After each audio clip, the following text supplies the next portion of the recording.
Hello, my name is Mark Taylor and welcome to the Education on Fire podcast. The place for creative and inspiring learning from around the world. Listen to teachers, parents and mentors share how they are supporting children to live their best authentic life and are proving to be a guiding light to us all. Hello, welcome back and thank you for choosing to spend some time with us here on the Education on Fire podcast. If you're a new listener, please do get in touch and let us know where you're listening from and also how you came across the show. Just drop me an email at mark@educationonfire.com and I'll be really delighted to find out more. I know the reach is really expanding into Asia and we've got lots of new listeners in India as well. So yeah, please do let me know. mark@educationonfire.com. Now today I'm chatting to Dominic Arnall and he's from Just Like Us. Just Like Us is the charity for LGBT plus young people. Their mission is to empower LGBT plus young people to make education more inclusive, and they work directly with educators of all types of schools. It was founded 5 years ago for the simple reason, growing up LGBT plus is still unacceptably tough. You can book a school talk, and these are currently taking place online, including with pupils at home, and get involved with their Pride Groups program. Also, don't forget to sign up to the School Diversity Week. This is the annual celebration of LGBT plus inclusion that takes place every summer. Just before this wonderful conversation with Dominic, here's a quick thank you to our sponsor. Xientifica SOS, written by Daniel Phelps, is a unique children's adventure for young people aged 8 to 12 and even to adults. It's where science meets adventure. It's not a science book, it's a children's adventure novel which has science in it. 5 pupils, each with their own particular gifts, are thrust into a fight for survival and exploration that opens up the beauty and wonder of nature, science and the universe. Xientifica SOS inspires children to look at the world with fresh eyes and curious minds. Riddled with riddles and poetry, it uses the power of narrative to help understand concepts deeply and remember facts. Children learn best whenever they are interested in something and enjoying themselves. This book does just that. It offers a new creative vehicle to add to the teaching and learning toolbox and creates a relaxed and enjoyable learning environment, perfect at any time, but especially now.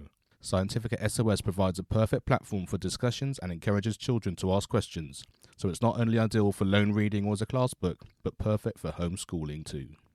Xientifica SOS can be bought on Amazon, both in Kindle or paperback, or find out more at Xientifica.com.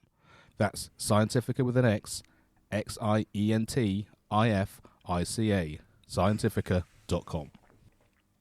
Hi Dominic, thank you so much for joining us here on the Education on Fire podcast. Let's start with what exactly is Just Like Us? So Just Like Us is the LGBT young people's charity, and we run a number of programs designed to celebrate LGBT inclusion and also prevent homophobic, biphobic and transphobic bullying in schools across the UK. So tell me about when was it set up? Why was it set up in terms of this particular charity, as opposed to also, I guess, the wider connotations of we know why it was needed in this country and across the world? So we were set up, we're a relatively new organisation. We were set up in 2016 and our founder had gone to visit his old school and given a talk about himself as a gay man and having attended the school and what the impact of not having LGBT inclusion was on him. And the talk went very well, and on that basis he decided to set up the charity basically to send people into schools. That was our first programme, which we still run today, the Ambassador Programme, sending young people, 18 to 24-year-olds into schools, basically to give talks about their experience as an LGBT person. And it was quite a sort of, the way it was done was quite different actually. Funnily enough, I was working for Stonewall at the time, big LGBT organisation. And when this organisation came out, I was already in LGBT education. And it was a really curious thing. It would kind of work the opposite to the way that the rest of us were working at the time. So the rest of us were doing kind of very top-down initiatives. So we were training teachers, training senior leaders in order to make change in their school. So you might, for example, give them a big list of things, right? Go away, tick off everything on this list, and then you'll have an LGBT inclusive school. But Just Like Us has always worked the other way up. So we've always worked with young people in order to make changes within their environment. And because of that, we started our second program, the Pride Groups program, which creates LGBT and ally groups in schools and basically just gives young people a chance to talk.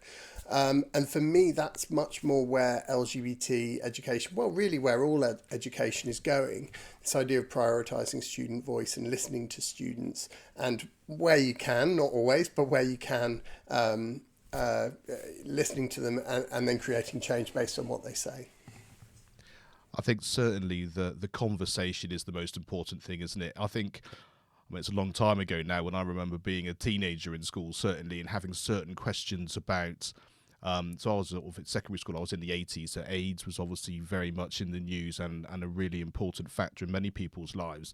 And at that kind of age, there's so many kind of facts which aren't true, or facts that are true but they don't know how they relate to you and all of that. And actually what you want is a safe environment and a safe conversation that you can have just to kind of understand what it is that you need to understand, whatever the environment that happens to be, or whatever the topic that is. And I think you're absolutely right, that kind of one-on-one or that one inclusive within a class or a scenario within a school just gives an opportunity for that, which, like you say, just having a list of things to do or to say just doesn't really do.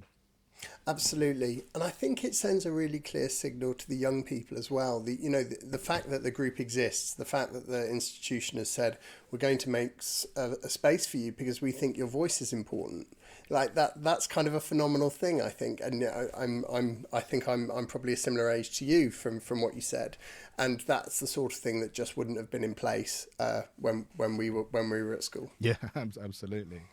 And the other thing I really liked is the idea that you said it was kind of 18 to 24-year-olds that were often going into school to do it, because I think that understanding just the next step or someone that you can relate to has a very different impact on people, doesn't it, than having someone from a completely different generation. It does.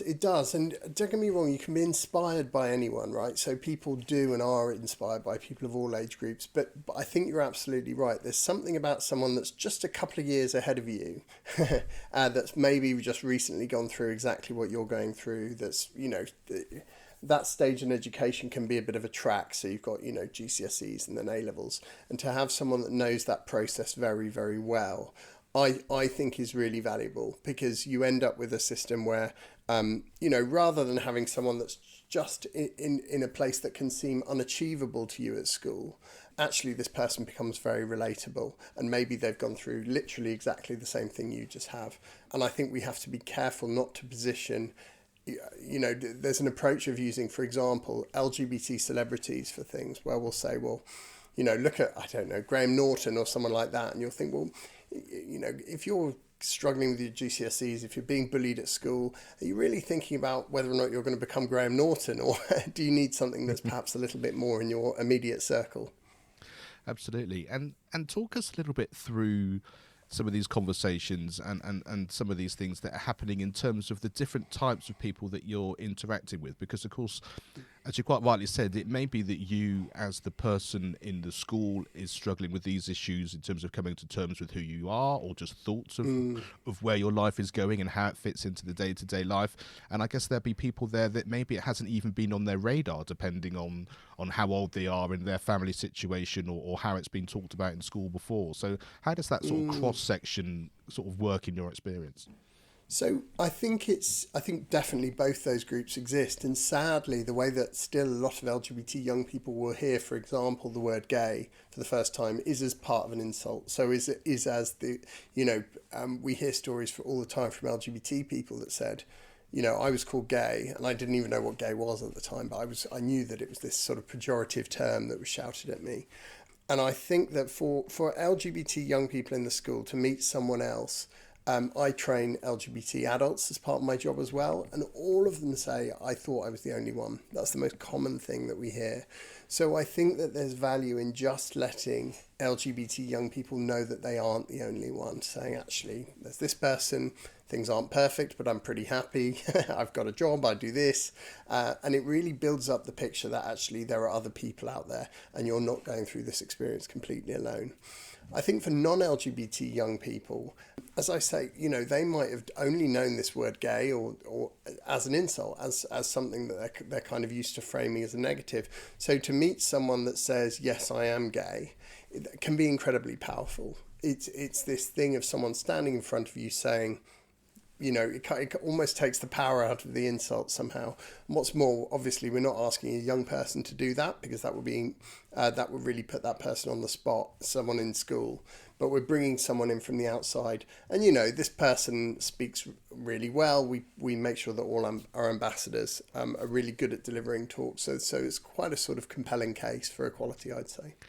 And what happens if someone comes into school as an ambassador and there's someone in the class that thinks, I need more information, or I need more support, or you've opened a door here that I want to step into so I can explore the sorts of conversations I've been wanting to have but didn't know where to have them? Is there sort of a next step beyond that actual sort of going into school and delivering those workshops? There is. So, firstly, we've got sort of three main programs. So we've got the ones that I mentioned, the Ambassador program and the Pride Groups program. We also run School Diversity Week, which is our flagship event at the end of June, aimed at involving schools across the country in diversity initiatives. So we obviously aim to get the schools to sign up to as much as they can, so they have access to loads of resources, lesson plans, that sort of thing. But for the young people themselves, if they're interested in hearing more, part of the presentation we deliver in school connects them with areas that they can do more research in, local groups, that sort of thing, things they can get involved with. And what we'd really like is to get them involved finally in setting up the Pride groups. And the reason for that is that I think sometimes charities in the education sector, our version of victory is having just someone use as many of our services as possible, right? Yeah. And actually, that's not great in the long run. What we want is for schools to be able to feel confident in this area of work, and actually, a school that uses our services initially and then feels they no longer have the need, that's a win. That's something we'd be really happy with. And for us, the way of achieving that kind of ongoing confidence, I suppose, from the school level is to set up a Pride group, because we get to a point where a school will come to us and say, I'm thinking of changing the uniform policy, what do you think? And we'll say, well, you've got a Pride group in place, why don't you ask the young people what they'd be interested in? And you get this really powerful moment where the school is saying, right, we're changing the policy, we want to do this right. They've got this really great dialogue going with young people themselves, which hopefully will bring them to the point where they don't need us anymore. And we're very happy to say goodbye at that point. Well, that's fantastic, isn't it? Because that's what real education is. It's about sort of explaining, giving the skills, the learning processes, the understanding, the platform, the community, and then being able to say, off you go. I know certainly when I'm delivering my drum lessons, it's kind of like I need to kind of make myself not needed, because most of the time you're practicing on your own.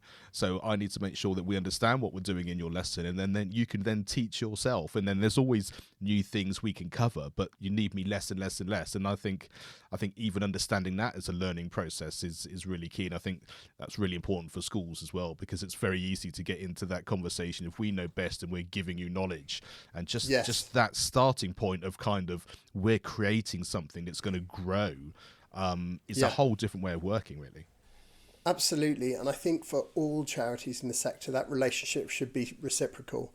We learn from our schools network every day. We hear about really great practice that we then can ask that school, oh, brilliant, can we use this as a case study and distribute it throughout the network?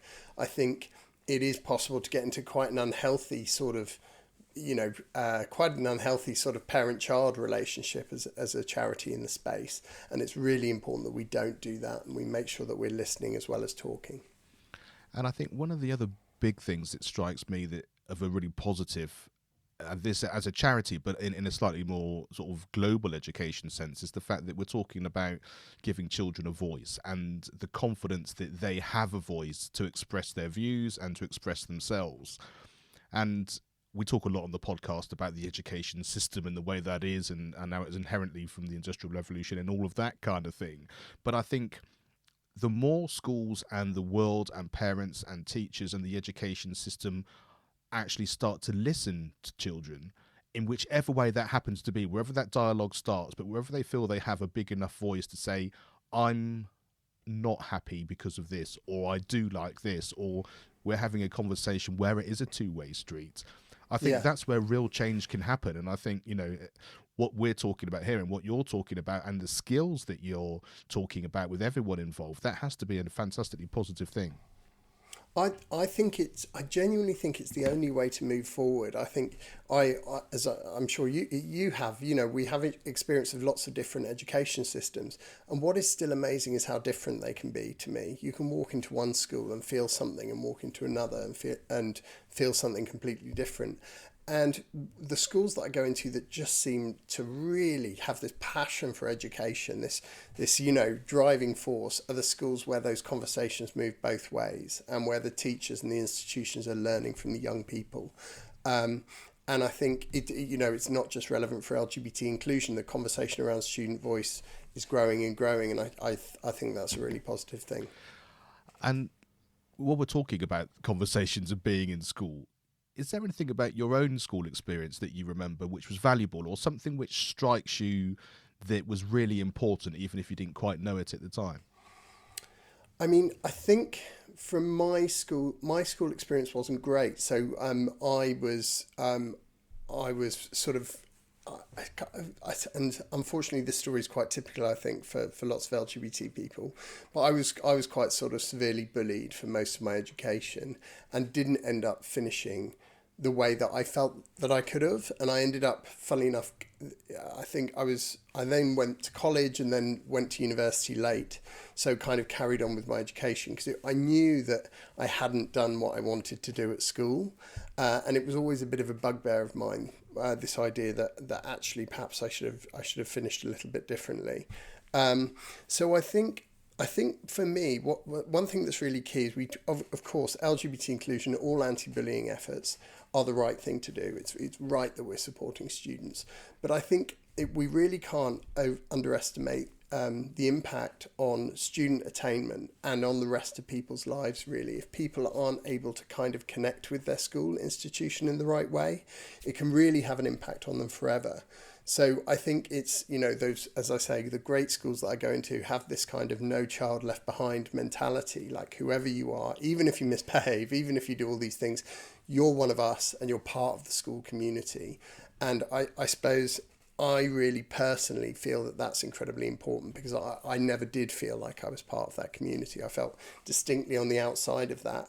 And as a result, certainly didn't achieve the grades that I could have got.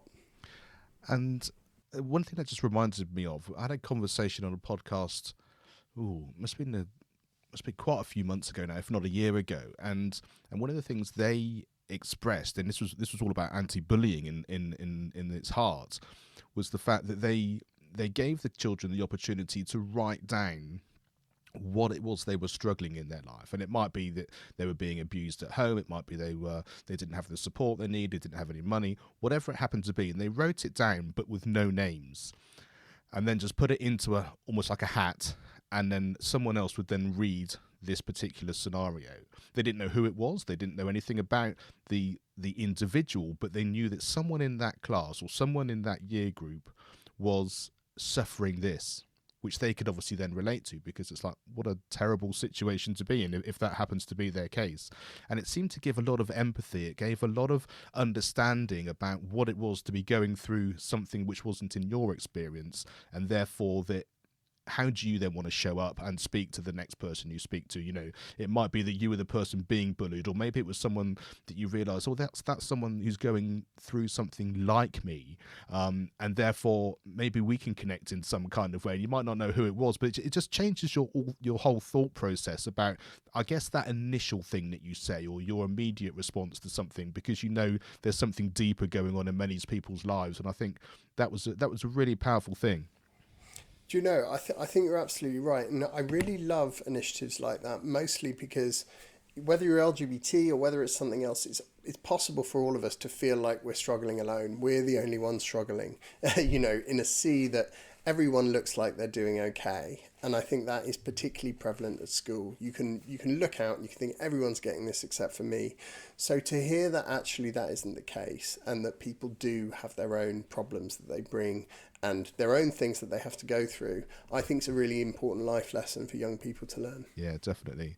Certainly isn't about what grade you got in your last test. I think, yeah, and when like I say, when you hear all of those things, it really brings that back.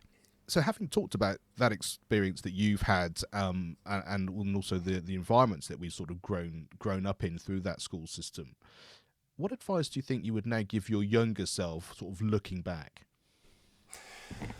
I think for a long time I saw education as kind of the enemy. I think I saw school certainly as the enemy. I saw the institution as being something that I had to sort of fight to get through every day. And one of the things that's changed as I've got older is I've seen, learning is just the most fascinating and kind of beautiful process. The idea of finding things out, and the idea of really of being as curious as I possibly can about things and trying to continually learn about them.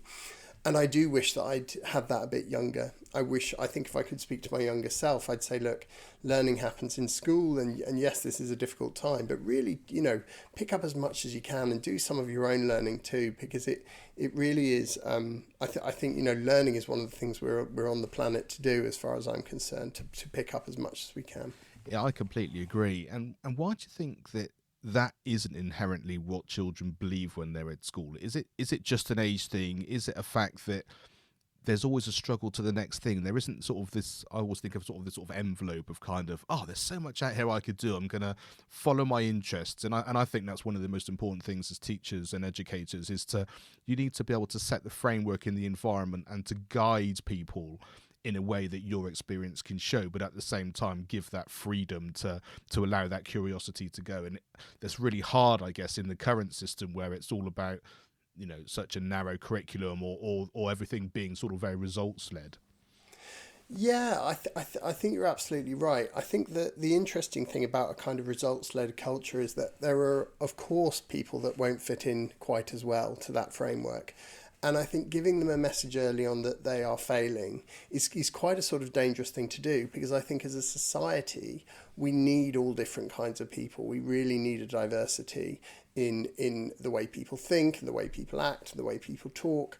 And for me, ultimately, it's a diversity message, which feels like I'm bringing it back to LGBT inclusion. But actually, I think it's possibly broader than that. It's to do with diverse thinkers, and it's to do with a diversity of faiths and experiences and all sorts of different things. And I think that by saying, right, well, this is the only way that we celebrate success in what is essentially a person's first understanding of society, really is school, to my view, because I think before school you're probably just with your parents. It's the first sort of real society you get a sense of, and if that society is telling you that you're failing, I think that's incredibly dangerous. Yeah, I agree, and I think the remote learning thing at the moment has an impact on the way people are starting to see that, because there are many people saying it's really hard to be at home remote learning, both practically and physically and emotionally. But it's affecting many people, and I completely agree. I mean, we have children at home remote learning, and I'm working, and my wife's working. It is as tricky as it can be. But it also makes me think that there are many children inside school, when there's sort of normal school going on, that feel exactly the same in that scenario as well. But because being in school is what is the norm, that therefore becomes, right, this is where we have to be and this is what it should be, and you have to fit into that. And it's been interesting flicking between the remote and the normal school, in as much as people are starting to question about actually what is okay and why is it not okay, and how that sort of merges in together. That's very interesting. I hadn't considered that, but yeah, I very much agree. So you talked about the diversity week in the summer. How quickly do schools need to get on board in that, and how do they sign up, and how does it work practically? So School Diversity Week is a week at the end of June, and we create a pack that we deliver to schools across the UK, so you can sign up for it, and it's completely free. You can sign up at www.justlikeus.org. And you'll get our pack of resources, lesson plans, activities, campaigns, all sorts of things in order to make your school as LGBT inclusive as possible. Now, one of the things about School Diversity Week is we acknowledge and understand that lots of schools are at different places with LGBT inclusion, and we really want to cater to everybody. So within that pack, you'll find everything from how to sort of get going, really, really early stage materials, through to schools that are quite advanced and already quite good at this. And as I say, you can sign up on our website. We provide the pack to you, and you can use whatever you like. So you can dip in and out, use some bits. We try not to be too prescriptive because we know that schools are incredibly different places, and they all have their unique needs. So we really actively want you to make this your own and do the best you possibly can with it. We also provide, I've forgotten a really important bit. We also provide an alternative curriculum of masterclasses online led by LGBT people, covering all the relevant subjects and key stages. Wow, so that really is a really important factor. And is that something which has happened more recently because of lockdown, or is it something that you had as part of your packages anyway? So that's a really good question. So to be honest with you, it happened entirely because of lockdown.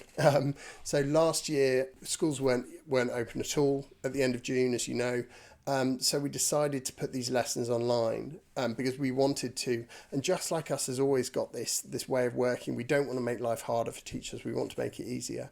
Talking about people that are very stressed, very busy. We want to say, here you go, take this. I hope it's useful, rather than you need to do this in order to show us how clever you are, that sort of thing. So we released last year 15 masterclasses online, about 20 minutes each, and they were people leading subjects in various areas. So I think lots of LGBT inclusion is still someone saying, right, this is what a lesbian is, this is what a trans person is. And I think the conversation's probably moved on a bit beyond that, in my view. So we had someone from the V&A talking about how LGBT people had used art in order to express themselves when they couldn't be out. We had someone from the British Museum talking about same-sex relationships in Greco-Roman times. And we had someone from University of Cambridge talking about how same-sex relationships occur in the natural world as well. So it was quite an incredible event, and we did do it initially because we had to do something online. We had to sort of change what we were delivering, and I think we had about 3 months to do it. It was an idea that quickly span out of control, like all the best ideas do. Yeah. And then when we played them, we got 10,000 views within a week. And we thought, wow, we're really onto something here. And I think as with lots of the learning we've done during the pandemic, we're not going to put this back in the box at the end. This is going to be a part of the offer. I think for us, for lots of education charities, your delivery model, without meaning to, has a bit of a bias for people that are in towns and cities. And we're not great sometimes at reaching out into those rural areas. And I really hope that if there's any lessons we take away from the pandemic, it's that our work as a sector needs to reach everybody, and we need to make sure that we're really working with the online space, because schools are now set up to work like this, so we should be taking advantage of it. Yeah, I completely agree. I think it would have been one of the really big benefits is the fact that everyone, I'll say everyone, I guess that isn't 100%, but so many people will just have access to this in a way that they may have done before if the resources were there. Like you're saying, lots of people are creating resources which were created because of the pandemic, but also it's more acceptable that you might do it as an online course, or more acceptable that you would go and find these things, or like you say, the schools would support you to do that, which before there was, I think, quite a big barrier about online isn't safe in lots of ways. It was all about the safeguarding side of things as well. And I think the fact that we're now thinking about there's this whole world of fantastic education across the board that you can actually find and have access to, and being able to promote the really good ones, which is really what this podcast is all about, then that just, I think, it has an explosion of understanding and knowledge and learning in a way that there never was before. Absolutely. I think that there was definitely, particularly with training and that sort of thing, a bit of a feeling against doing things online, actually, for a long time. And I think that that's probably completely gone now. I think that that we've all woken up to actually the fact that is it always as good as in person? Well, maybe not, but actually we can deliver great work and we can deliver it to far more people. So that's important. Yeah, absolutely. And so just as we wrap up, is there a podcast, a book, a video, film, song, or a resource that has had a really big impact on your life? And can you remember why that was? Oh, wow, that's a great question. I think my favourite band are a band called the Magnetic Fields from New York, and they had a song called I Thought You Were My Boyfriend. And as funny as it sounds, it still, even now, even with plenty of LGBT musicians, it was quite rare in the 90s to hear a record that sang like that. I Thought You Were My Boyfriend, which was basically the song about, this guy who had thought a relationship was more than it was. And so I think that song had a profound effect on me. Still, I catch myself when it comes on, as it regularly does on my shuffle, just catching myself with the fact that it exists, which I think is really interesting considering the field I work in. And it really goes to show how important that representation is. Yeah, I love that. I think anything which captures that feeling of something and an understanding which connects us on whatever level, and that's why I'm a musician, that's why I love the arts, that's why I think it's incredibly important for it to be in schools and everywhere in our lives. So, well, Dominic, thank you so much for joining me. It's been really interesting. We'll have links to everything on our show notes as well, but just leave us with that website again for people who want to find out more. It's www.justlikeus.org. Fantastic. Thank you so much for being here. Thank you so much. Thank you to the National Association for Primary Education for their long-term support of the Education on Fire podcast. To get a free e-copy of their professional journal, Primary First, please go to nape.org.uk/journal. That's nape.org.uk/journal. Thanks for listening to the Education on Fire podcast. For more information of each episode and to get in touch, go to educationonfire.com. Education is not the filling of a pail, but the lighting of a fire.